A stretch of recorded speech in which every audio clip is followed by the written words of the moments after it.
Pois bem, meus irmãos, a passagem que eu trouxe para refletir com vocês nesta manhã encontra-se lá em Filipenses capítulo 4, versículo 5. Vamos abrir lá? Filipenses capítulo 4, versículo 5. Esse versículo me chamou muita atenção. Tentei refletir um pouco nele, tentei tirar algumas lições dele para a minha vida. Quero compartilhar essas reflexões, orando a Deus, esperando em Deus que essas reflexões sejam úteis a vocês também, tá bom? Sempre clamando a ajuda do Senhor, porque nós sabemos que eu sei que eu sou um homem limitado, um homem que tem suas limitações, suas falhas, mas apesar disso, o Senhor me escolheu e eu sou grato por isso, me deu essa oportunidade, Ele me resgatou como todos nós. Então, se Ele nos deu a oportunidade de semear a palavra, apesar das nossas perfeições, vamos fazer isso com amor e fé nele, né? Então, a palavra é a seguinte, amados, Filipenses capítulo 4, versículo 5, diz o seguinte: seja a vossa moderação conhecida de todos os homens, perto está o Senhor. Eu vou ler novamente. Seja a vossa moderação conhecida de todos os homens, perto está o Senhor. Um versículo tão pequeno, mas tanta coisa aqui que para gente refletir, amado. Vamos fazer uma oração antes? Senhor Deus, nosso Pai Todo-Poderoso, obrigado por essa manhã, obrigado por mais esse dia de vida, Senhor. Nós te louvamos porque Jesus Cristo veio e nos resgatou, pagou o preço dos nossos pecados na cruz. Nós te agradecemos porque é o Senhor que renova dentro de nós o nosso espírito, nos encoraja, Senhor. E é pelo teu braço poderoso que estamos aqui para te adorar, para te buscar, Senhor, para nos conectarmos mais ainda com o Senhor. Meu Deus, a tua palavra ensina que os esforços humanos são necessários, porque o Senhor nos deu a capacidade de trabalhar, a capacidade, Senhor, de agir conforme a tua orientação. Mas mesmo quando nós nos esforçamos, se não tiver a bênção do Senhor, nossos esforços são nulos, não são suficientes. Por isso eu te peço, Senhor, abençoe esse momento, esteja conosco. Nós invocamos o teu santo nome, pedimos a tua ajuda. Pai, me ajude a ser fiel, a transmitir a tua palavra, porque a tua palavra é verdadeiro alimento, é verdadeira comida, Senhor. Nós pedimos essas coisas, mas acima de tudo agradecemos no nome santo de Jesus Cristo. Amém. Amém. Seja a vossa moderação conhecida de todos os homens. Perto está o Senhor. O versículo pequeno, mas eu vejo aqui duas partes. E eu quero tentar comentar com vocês, refletir com vocês sobre essas duas partes. A primeira parte do versículo é essa: seja a vossa moderação conhecida de todos os homens. Eu acredito que essa é a primeira parte do versículo. E a segunda parte do versículo, muito bonita, mas tão sucinta, né? Tão rápida, assim, curta, mas tão profunda e importante, diz o seguinte: perto está o Senhor. Como essas duas partes se conectam, irmãos? Então isso me chamou muita atenção. Primeira parte: seja a vossa moderação conhecida de todos os homens. Uma coisa fica claro aqui, uma coisa já fica patente de cara. Isso que a Bíblia aqui chama de moderação, ela tem que ser visível. Isso tem que estar na vida de todo cristão e de toda cristã, tem que estar presente. E não só presente, não pode estar escondida, ela tem que ser visível para todos. Irmãos, a palavra todo é uma palavra muito forte. A palavra todo não exclui. Quando fala que seja a vossa moderação conhecida de todos os homens, está falando que o cristão tem que ter moderação, e essa moderação tem que ser visível para todas as pessoas que convivem com a gente. Que grande desafio, é ou não é, irmãos? Isso é um grande desafio. É um foco. É um objetivo, é uma meta. Difícil, mas importante e necessária. Mas o que será que Deus quer dizer com moderação? O que é ser uma pessoa moderada, irmãos? Eu parto dessa pergunta. Já que é uma coisa tão importante, é uma coisa que Deus quer que a gente tenha. E não só que Ele quer que a gente tenha, mas que isso seja claro para todo mundo. Eu tenho que entender o que é moderação, porque se o Senhor quer que isso esteja na minha vida e seja claro, eu quero ir em busca disso. Eu quero ter isso, porque é uma ordenança do Senhor. E não é só para mim, é para você também. Deus quer que você seja uma pessoa moderada e que as pessoas conheçam você como uma pessoa moderada. E aí vem a questão. Será que as pessoas, quando olham para o Ricardo, falam: Ricardo é uma pessoa moderada? Será que quando as pessoas olham para você, fazendo esse fulano, essa mulher, esse homem, esse rapaz, esse jovem, é claro para todos que não, essa pessoa é uma pessoa moderada. Tá vendo que não é uma coisa tão simples? Tá vendo que não é uma coisa tão simples? O que é moderação? Uma palavra, né, pode ser utilizada como sinônimo para a palavra moderação, é equilíbrio. Às vezes fica claro pra gente, ser uma pessoa moderada é ser uma pessoa equilibrada. Ser uma pessoa equilibrada. E é por isso que, para essa reflexão, eu coloquei aqui como título, uma sugestão de título, para sintetizar essa mensagem que eu quero compartilhar com os irmãos, que o cristão e a cristã devem ser pessoas equilibradas. Bom, esse cavalete aqui está em equilíbrio, né, irmãos? Porque se não estivesse em equilíbrio, o que aconteceria com ele? Tibum, né? Não é? Tibum, ia cair, ia quebrar. Então, esse cavalete ele é equilibrado porque ele tem uma harmonia entre as partes, ele tem várias partes. Tem esse pé de trás, tem o peso. Ele tem uma harmonia entre as partes que lhe dão estabilidade. Se não tivesse uma harmonia entre as partes, não teria equilíbrio. Ele é o quê? Tibum. Você tem várias partes na sua vida, várias responsabilidades, vários desejos, vários sonhos, vários membros, várias responsabilidades. A gente sempre procura equilíbrio nos nossos relacionamentos. A gente sempre procura equilíbrio financeiro, é ou não é? A gente sempre procura equilíbrio no comer. A gente procura equilíbrio em muitas áreas das nossas vidas, amado. Porque se a gente não encontra equilíbrio nessas áreas, o que acontece? Tibum, a gente cai. Agora, amados, equilíbrio não é uma coisa que você já nasce sabendo. Até para a gente andar. Foi um esforço constante na busca do equilíbrio. Uma das coisas mais belas e mais encantadoras que faz a gente nos arrepiar quando uma criança dá os seus primeiros passos, quando a criança consegue ficar equilibrada pela primeira vez. Foi um processo longo de fortalecimento. Antes não conseguia levantar nem a cabeça, depois já começa a virar o corpo.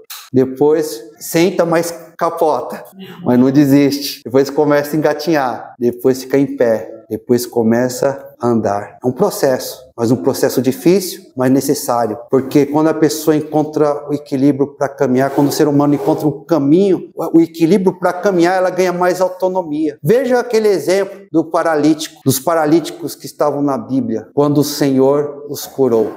A alegria deles poderem ficar em pé, equilibrados. A alegria por terem sido curados e poderem se manter de pé. Por que eles ficaram alegres? Porque eles poderiam viver uma vida mais autônoma, mais plena. Espiritualmente falando, irmãos, todos nós também queremos ficar de pé. Não queremos ficar prostrados no chão, caídos e feridos. Então eu quero meditar com vocês, né, nesse ponto. Quando Deus ele fala que nós devemos ser, que a nossa moderação, ou seja, o nosso equilíbrio, deve ser conhecido de todos os homens. Ele não quer que os cristãos sejam pessoas desequilibradas. Então, o que é ter equilíbrio? O que seria ter equilíbrio, moderação nos relacionamentos, por exemplo? É claro que eu não tenho aqui a presunção de esgotar esse tema, irmãos. Eu estou aqui dando pinceladas, tá bom? Fazendo algum esboço para você continuar meditando sobre esse assunto na sua vida com a ajuda do Senhor. Porque a gente sempre está em busca de crescimento. E graças a Deus que o sangue de Jesus nos possibilita isso. É ou não é, meus amados? É ou não é?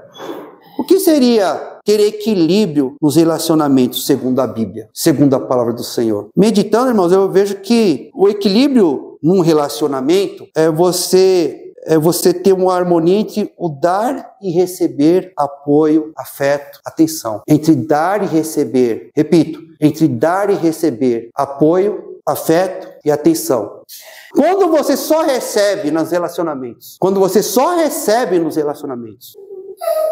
e não dá, quando você só quer ter apoio, você só quer ter afeto, você só quer ter atenção, mas não dá apoio, não dá afeto, não dá atenção, não há uma harmonia aí, entende? Não há equilíbrio aí. O relacionamento tem um grande risco de o quê? Cair. Quando a pessoa só recebe, só vem a nós, né? e vosso reino nada, só vem a nós, mostra que é uma pessoa que é egoísta. Ela não está equilibrada, ela não é equilibrada nesse aspecto. Ela não é equilibrada. Ela está sendo desequilibrada nesse relacionamento. Mas o oposto também, irmãos. Por mais que o oposto seja mais elogiado, também não é um equilíbrio. Quando você só dá, só dá, só dá, só dá, só dá, só dá, só dá, só dá afeto, só dá apoio, só dá atenção, você se esquece de si, chega o esgotamento, chega uma situação de vulnerabilidade que você se desequilibra e cai. Porque existem pessoas exploradoras, existem pessoas que são egoístas, parasitas, que sugam e não tem o mínimo de gratidão. E se você deixar isso continuar, você também não está ajudando essas pessoas, entende? Por amor, tudo tem que ter limite. Tudo tem que ter limite. Tem que ser uma mão dupla, dar e receber. Quantos pais chegam a ficar esgotados por causa de filhos parasitas? Quantas pessoas, quantos cônjuges ficam esgotados por ter cônjuges parasitas? Quantos nos relacionamentos lá fora? Muitas vezes as pessoas, no emprego, a pessoa chega ao esgotamento por líderes parasitas. Então a gente tem que entender o seguinte: tem o nosso direito, tem o dever, tem o dar e tem o receber. Para você continuar dando, você também tem que receber. É claro que a nossa maior fonte de recursos é o Senhor. Mas só que o Senhor não permite, não quer que você, seja parasitado por ninguém. Amor também impõe limites. Amor também exige. Deus não coloca limites pra gente. Deus não exige algo da gente. Mas também Ele dá e dá muito, não é? Porque Deus é o foco do amor. Deus é o foco do equilíbrio. Deus é a fonte de todo equilíbrio, de toda harmonia, todo bem. Onde a gente vê isso, amados? Gálatas capítulo 6. Vamos abrir lá em Gálatas capítulo 6? Em Gálatas capítulo 6. Gálatas capítulo 6, versículo 2. Gálatas capítulo 6. Gálatas capítulo 6, versículo 2. O que diz essa palavra aqui? Gálatas capítulo 6, versículo 2. O que diz essa palavra aqui? Gálatas 6, versículo 2, diz o seguinte: levai as cargas uns dos outros, e assim cumprireis a lei de Cristo. Qual que é a lei de Cristo, irmãos? A lei do amor. E por que eu escolhi esse versículo? Porque aqui a gente vê uma reciprocidade. Levai as cargas uns dos outros. Não é só uma pessoa levar carga. Não é colocar a carga só nas costas de um. É levar as cargas uns dos outros. É dar e receber. É ajudar e saber receber ajuda. Não é ficar só dando, não é ficar só recebendo. Só dando é o esgotado, só recebendo é o egoísta. Esses dois tipos de vida são vidas desequilibradas. Embora a gente saiba que aquele que mais dá, é mais elogiado. Mas Deus, Ele quer que a gente receba, receba, Ele tem equilíbrio. Dar e receber. Levar as cargas uns dos outros. É fácil isso, amados? Fácil é cair. Fácil é cair. É fácil você errar um alvo. Acertar um alvo tem que ter o quê? Empenho. Mas o que a gente vai fazendo? Isso, momento de reflexão, oração, ajuda dos irmãos, ponderando, filtrando as coisas, vamos calibrando, regulando, Quando um carro não está bem regulado, você leva para o mecânico, Às vezes você leva para o mecânico e o mecânico, então o mecânico às vezes não regulou bem. O que você faz? Volta para lá. Dá trabalho, Aí você vai, volta. Até falar, não, agora tá bom. Assim é a nossa vida. Às vezes, é assim que é a nossa vida. Agora, equilíbrio financeiro. É fácil também? É fácil ter equilíbrio financeiro, amados? Com tantas demandas, com tantas necessidades e o pior, tantos desejos. Esse que é o problema. Às vezes as pessoas confundem necessidade com desejo. Necessidade é aquilo que você precisa. Desejo é aquilo que você quer. E nem sempre aquilo que você quer é necessidade. Quando você está com fome, você quer comida. Mas se alimentar um corpo é uma necessidade. Então querer e a necessidade estão juntas. Agora, você está com fome, mas se você só querer comer o caviar, aí o caviar não é necessidade. Caviar, eu nunca comi, diga-se de passagem, tá, irmão? Diga-se de passagem. O caviar já não é desejo, não é necessidade, é desejo. Então muitas pessoas confundem desejo com necessidade e acabam o quê? Não tendo harmonia entre o dar, entre o gastar e o ganhar. Se nos relacionamentos, o equilíbrio você encontra entre o dar e o receber, nas finanças, Você encontra o equilíbrio quando você encontra o equilíbrio quando você tem uma harmonia entre o gastar e o que você ganha. Se você gasta mais do que ganha, está desequilibrado. Vai chegar a hora que você não vai ter nada para conseguir o que você necessita. O que necessita. O que é o que necessita? Sem aquilo você não vive. Isso que é necessidade. Então, quando você gasta mais do que você ganha, chega a hora que você não tem nem para o que é necessário. É muito mais fácil. Da mesma forma que existe muito mais egoísta do que aquela pessoa que doa. Porque aquela pessoa que doa muito é desequilíbrio também. Mas o que a gente costuma observar é o que tem mais desequilibrado é gente egoísta. Aquelas pessoas que só estão querendo sugar. Né? O que a gente observa é que é mais comum a gente ver pessoas desequilibradas no sentido de gastar mais do que ganha, né? Mas existe aquelas pessoas também, que é mais raridade, que ganham, mas não gastam nada. Você já ouviu alguma história de uma pessoa que morre com uma fortuna, mas estava num barraco, com a mesma roupa, vivendo como mendigo? É raro você encontrar isso, mas a pessoa se priva de total prazer para si e para a família. É raro você encontrar um caso assim, mas pode acontecer. Aquela pessoa mesquinha, aquela pessoa que diz que é mão de bebê, que dizem que mão de bebê não abre, né? Eu não sei. Mão de bebê. Carne de quero-quero. Gente, carne de quero-quero. Eu nunca comi carne de quero-quero, mas diz que é dura, não dá para comer. Mão de vaca também não abre, porque vaca nem tem mão, né, irmão? É casco, eu acho que é casco, né? Então, aquela pessoa que se mata de trabalhar, tem dinheiro, mas não usufrui, não dá um mínimo de conforto para a sua família, não pensa em ter um lazer com a família,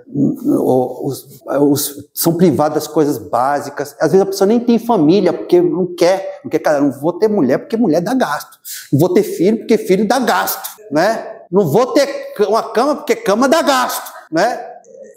Aí quando morre lá, tem aquele monte de dinheiro, é muito raro isso acontecer. A tendência do brasileiro é mais o quê? Mais o quê? É mais gastar. Mas existe caso assim, irmãos. Existe caso assim. É desequilíbrio. Então o que é uma pessoa equilibrada? Uma pessoa que é sustentável, que sabe que para gastar eu tenho que o quê? E ganhar, a gente ganha como? Roubando. Na loteria, ficar ali gastando o pouco dinheiro que tem na loteria. Na telecena. Existe telecena ainda hoje em dia? Existe. É como? Trabalhando é fácil? É moleza?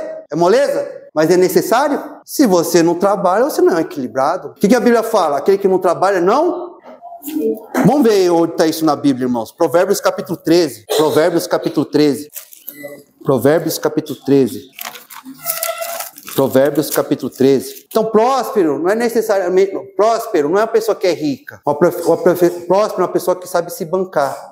Tá? Próspero é uma pessoa que sabe viver conforme a renda que ela tem. Porque ela está equilibrada, ela vai ter possibilidade de alcançar novas possibilidades. Agora, você no chão fica mais difícil. Tá?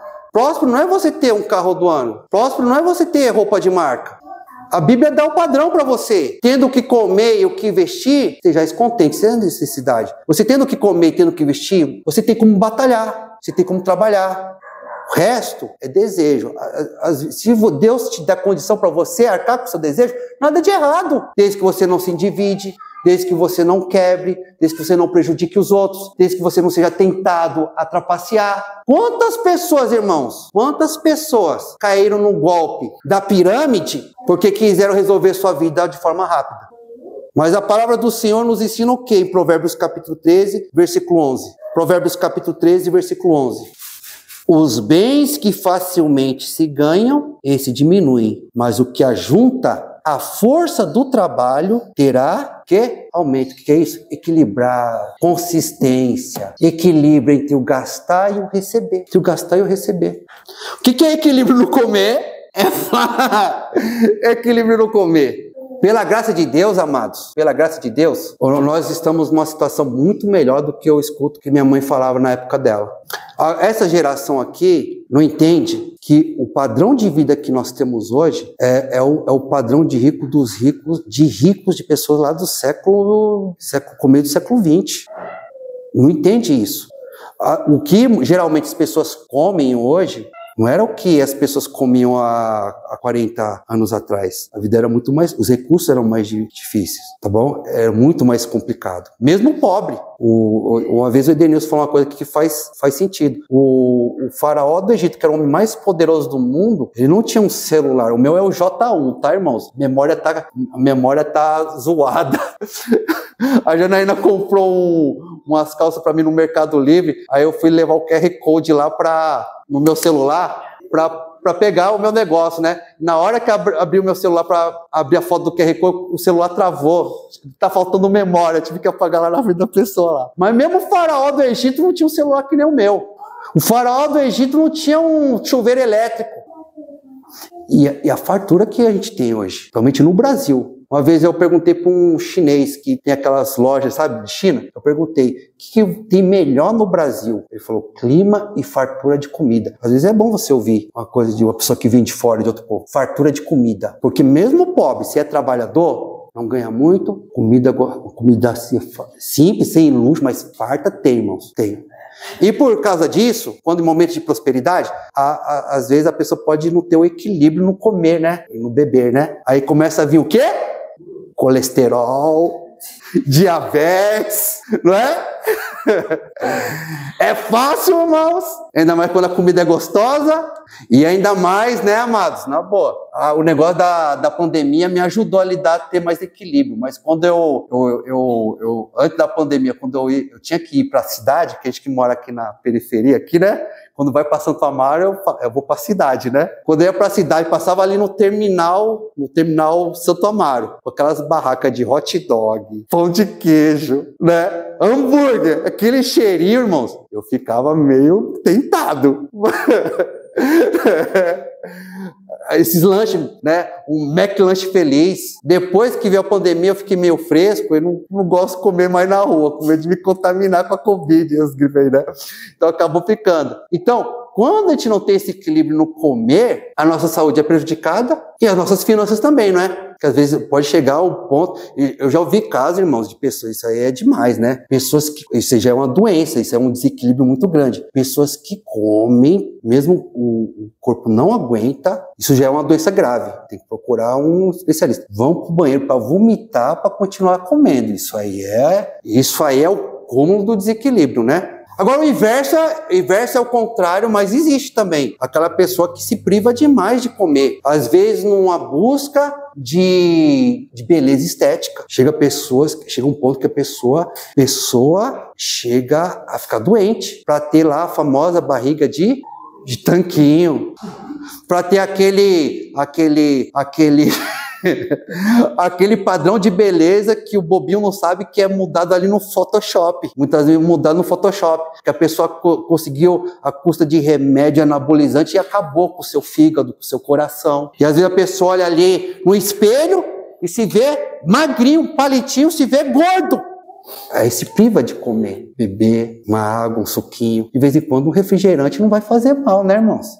Agora, refrigerante todo dia é perigoso. Toma cuidado, somente você que tem diabetes. Tá bom? Tá bom? Então, equilíbrio, irmãos, no comer e beber é a mesma coisa, né? É nutrir o corpo de forma adequada, sem excessos ou restrições extremas. A Bíblia ensina isso? 1 Coríntios capítulo 10, versículo 31. Vamos lá? 1 Coríntios capítulo 10. 1 Coríntios capítulo 10. Capítulo 10, versículo 31. 1 Coríntios, capítulo 10, versículo 31. A palavra do Senhor diz. 1 Coríntios, capítulo 10, versículo 31. 1 Coríntios, capítulo 10, versículo 31. Portanto, quer comais, quer bebais, ou façais outra coisa qualquer, é a busca do equilíbrio em todas as áreas da nossa vida. Fazei tudo para a glória de Deus. É para a glória de Deus quando alguém destrói o templo do Espírito Santo? Então fazer em nome do Senhor, irmãos, é fazer algo que conduz à vida, ao bem-estar, que a pessoa não tenha uma vida destrutiva. Isso também passa pelo comer, pelo beber, pelo se alimentar. Eu não vou fazer algo que destrua o templo do Espírito Santo. Então, eu dei algumas pinceladas, irmãos. E isso a gente já viu que não é fácil, né, alcançar o equilíbrio, mas é necessário para ele ter uma vida plena. Então, eu vou encerrar a pregação só comentando rapidamente o final do versículo. Vamos abrir lá de novo em Filipenses 4, versículo 5. Filipenses capítulo 4, versículo 5. Eu vou encerrar comentando esse pedacinho aqui. Então, Filipenses capítulo 4, versículo 5, eu vou encerrar a pregação. Seja a vossa moderação conhecida de todos os homens. Tentei comentar essa primeira parte. É algo extremamente sucinto, mas extremamente complexo. Vocês viram o que está dito aqui, irmãos? Agora vem a segunda parte do versículo. Perto está o Senhor.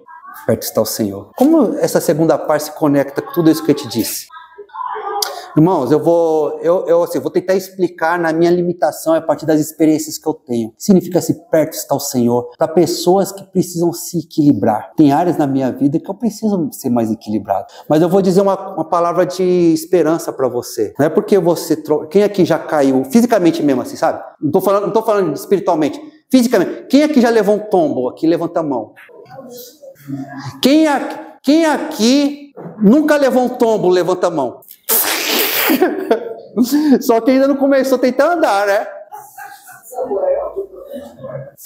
Só porque você levou um tombo significa que você é desequilibrado? Não, faz parte do processo. Você tem que ir para um médico quando começa a ficar tudo girando, né, Célio? E os tombos começam a ser constantes, porque o que tem que prevalecer é você ficar de pé. Então a palavra de esperança que eu tenho para você é essa. Às vezes a gente leva tombos na vida, a gente cai na vida, mas a gente não se contenta em cair, porque cair machuca, cair dói, cair fere, cair destrói, cair quebra. Espiritualmente falando, a mesma coisa. Mas quando você cair, perto está o Senhor para te levantar, para te ajudar a você buscar o equilíbrio, para te manter de pé. Eu te falo as coisas a partir da nossa experiência. Uma vez uma professora que já faleceu na pandemia, e me doeu muito porque eu sou da periferia. Isso é fato que a grande maioria dos alunos da Universidade de São Paulo são da classe média alta. Da classe média alta. A grande maioria são de pessoas que têm famílias abastadas, não é? Então, uma pessoa que tem que ter 2 horas, no mínimo, 2 horas de trajeto para ir estudar, 2 horas de trajeto para voltar, 4 horas, no mínimo, eu acho que é 3 horas. Para não exagerar, tocando 2. Trabalhar, as dificuldades são muito maiores, então não dá para você render tanto quanto uma pessoa que tem o tempo todo para estudar. A minha vantagem é que o cristão sabe carregar a cruz, e a gente joga na preguiça dos outros, né? Às vezes a pessoa que tem muita condição se acomoda e não faz o que tem que ser feito. A gente não tem tanta vantagem, mas como o Senhor nos ajudou a carregar a cruz, a pagar o esforço que é necessário, a gente se esforça com os nossos recursos limitados. E lá tinha uma professora que Deus colocou na minha vida, uma senhora já de uns 80 anos de idade, professora Lineide, que ela sempre me apoiou, sempre viu um potencial em mim. Quando eu falava de Jesus, ela não me ridicularizava. Quando ela me via orando numa refeição, ela não me ridicularizava. E ela até confessou que o pai dela era pastor metodista. Ela não falou se servia ao Senhor ou não. Eu acredito que talvez nessa caminhada ela tenha abandonado, mas alguma semente ficou lá nela. E teve um dia que ela falou, eu estou fazendo um devocional todo dia. Mas aí ela me convidou para um almoço. E lá estava ali algumas pessoas da universidade, né, professores, pessoas de outra área, do direito, e tinha um senhor lá de idade que ele é ateu. Eu orei no almoço ali, eu agradeci ao Senhor, orei, aí ele começou a, provocar. E uma das coisas que ele falou, é o seguinte, talvez eu já falei isso para vocês, falou, Deus não passa de uma muleta para os fracos. Primeiro, uma frase muito arrogante, né? Deus não passa de uma muleta para os fracos. Irmãos, eu não sou uma pessoa... assim, quando as pessoas me deixam com raiva, a minha inteligência, ela meio que bloqueia, sabe?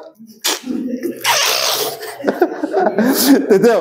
Quando as pessoas me deixam com raiva, joga adrenalina no corpo para eu não pensar e dar o brutamonte, sair pro soco, sabe? Então a capacidade de pensar é a ação. Mas tem que tomar cuidado, porque o homem pecou e decaiu. Então, nem tudo que você sente, você tem que... Mas naquela hora o Senhor me deu um pouco de calma, eu respirei e eu falei assim, Ninguém gosta de ficar doente, ninguém gosta de precisar de uma muleta. Agora, uma pessoa que precisa de uma muleta, uma pessoa que precisa andar, mas não consegue por coisa própria, por conta própria, seria burrice e falta de sabedoria ter uma boa muleta e não usá-la. Deus para mim é muito mais do que a muleta. Deus para mim é minhas pernas.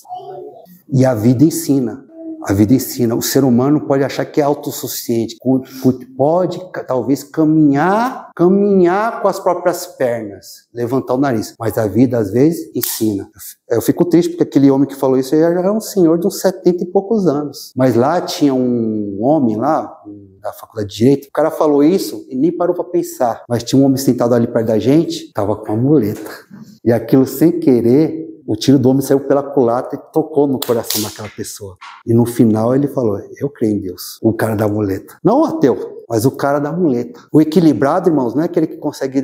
Claro, na vida assim, na vida aqui fisicamente, o equilibrado é aquele que consegue andar com autonomia. Mas até isso é o Senhor que nos sustenta, né? O equilibrado é aquele que sabe que precisa do apoio de Deus. É aquele que se agarra ao Senhor. Porque cair machuca. E quando eu cair, eu quero o Senhor para me levantar. Eu quero o Senhor para me levar. Então o Senhor me ajuda a ter equilíbrio nos meus relacionamentos, nas minhas finanças, no meu trabalho, na criação com os filhos, na minha relação com a minha mulher, com o meu relacionamento com os irmãos. Perto está o Senhor.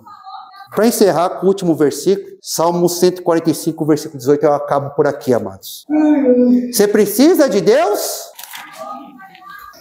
Deus é sua muleta, Deus é o meu sustentáculo. Deus é as minhas pernas, é o meu apoio, são as minhas asas. Salmo 145, para encerrar. Salmo 145, versículo 18. Salmo 145, versículo 18. Eu vou ler 18 ao 21 e encerro. Olha que passagem bonita que eu acho que se conecta com aquela segunda parte de Filipenses capítulo 4, versículo 5. Olha que bonito, amados. Salmo 145, versículo 18. Perto está o Senhor de todos os que o invocam. E de todos os que o invocam em verdade, não é religião, né? Costume é bom, você tem que ter bons costumes, mas tem o coração, tem que ter ali a conexão com o Senhor. Invoca o Senhor em verdade. Senhor, me ajuda a ser uma pessoa equilibrada. Me dá equilíbrio nessa área. Eu estou balançando, Senhor, mas contigo eu não vou cair não, me segura. Perto está o Senhor de todos os que o invocam e de todos os que o invocam em verdade. Ele acode à vontade dos que o temem, atende-lhes o clamor e o salva. O Senhor guarda a todos os que o amam, porém os ímpios serão exterminados. Profira a minha boca louvores ao Senhor, e toda a carne louve o seu santo nome para todo sempre. Amém, amados? Amém. Você quer Deus na tua vida? Você quer Deus do teu lado? Então invoque em verdade. Busque o equilíbrio na sua vida no Senhor. Bom? Eu sei, amados, que é muito mais fácil você estar equilibrado num chão fixo do que numa corda bamba, né? Às vezes a gente passa momentos que a gente sente que a gente está numa corda, mas é aí que você precisa mais de Deus. Não é hora de abandonar o Senhor. Aí que é a hora de se apegar a Ele. Que a graça e a paz do Senhor Jesus Cristo esteja com todos nós.